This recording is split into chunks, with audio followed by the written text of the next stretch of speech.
I'm in chambers in our extended interview with Justice Robert Spence. I want to ask you a question that I think a lot of people would like to know, and that is that given the work that you do, which deals with really people at their worst, going through the worst crises in their lives, how do you as a judge manage that tragedy, that misery, that heartbreak on a daily basis and find job satisfaction for yourself? You know, that's a very good question, Harvey, and it's something that I actually had difficulty with in my first couple of years on the job, because I think I allowed my emotions to be on display a little bit more than I later realized was appropriate. In the courtroom? In the courtroom. I find that in order to do my best job, I need to have empathy for the people who are in front of me, but I also need to avoid absorbing it into my own personal life. Because if I do that, it becomes extremely difficult for me to carry on. And I was doing too much of that in my first year or two on the job. I don't do that anymore. I think I'm able to feel the empathy that I need to feel in the courtroom, but when I walk out of the courtroom, I also feel that I'm able to get on with my own personal life. Do you think that part of being a good family court judge, especially with the fact that so few people have lawyers, is social work? You know, sometimes I feel like I'm part priest, part rabbi, part social worker, part psychologist, part psychiatrist, and only a teeny tiny part judge, because you're trying to manage people's problems.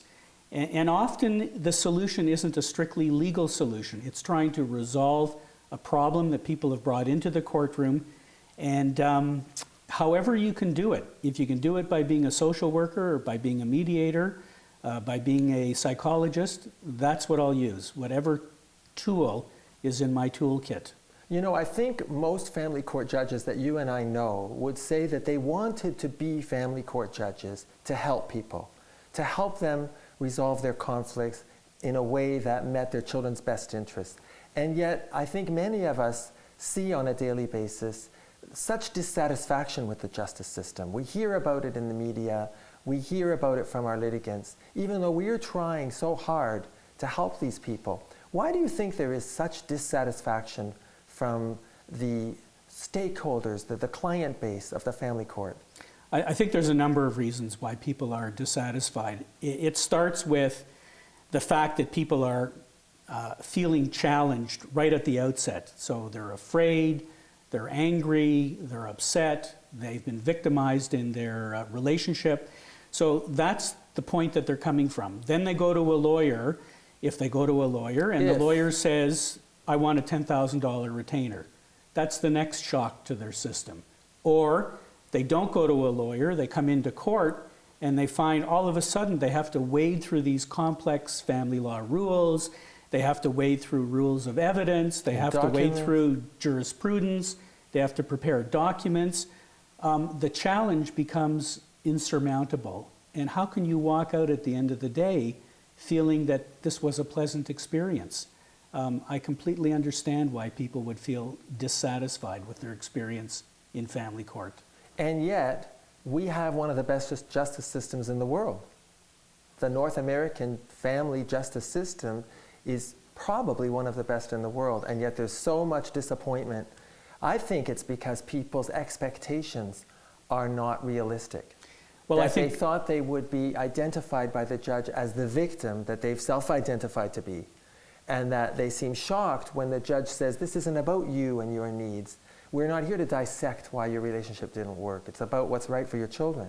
Well, there's no question that's a very large part of it. People do come into court often with agendas, and they're hoping that they'll get validation from the judge with respect to their particular agenda, whether it's to make themselves a winner, whether it's to create this loser aura around the other side.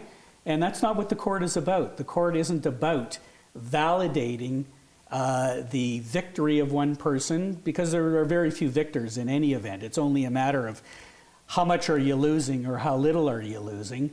And it's not about going to battle with your gun over your shoulder and mowing down the other side. The judge is not trying to accomplish that. The judge wants to focus on the child and not be focused on the particular agenda of the parents. Do you ever get cases where you've said to the parties, you don't belong here, you should be trying to resolve this in a different way that's not so adversarial?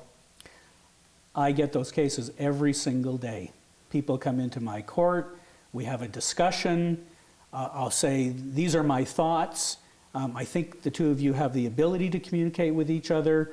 Why don't you step outside the courtroom? I'm going to deal with another case for a few minutes.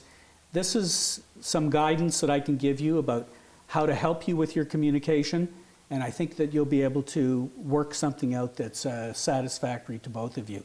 And I can tell you that it works in a good percentage of the cases. Do you ever wonder what happens to these families after you've dealt with them and made a decision? Often, and from time to time, I'll actually get a letter from somebody. Maybe once or twice a year, I'll get a letter from a person telling me that this is what happened. And by the way, thank you so much for listening to me. I really appreciated the fact that you understood my problems. And while that doesn't happen very often, it's very gratifying when I do receive feedback like that. Well, who knows, you might get a whole lot of letters after this. I want to thank you very much for taking the time, Justice Spence, to be on Family Matters and to give us this really unique and very personal insight into what it's like to be a family court judge. Thank you for having me on, Harvey. Thank you.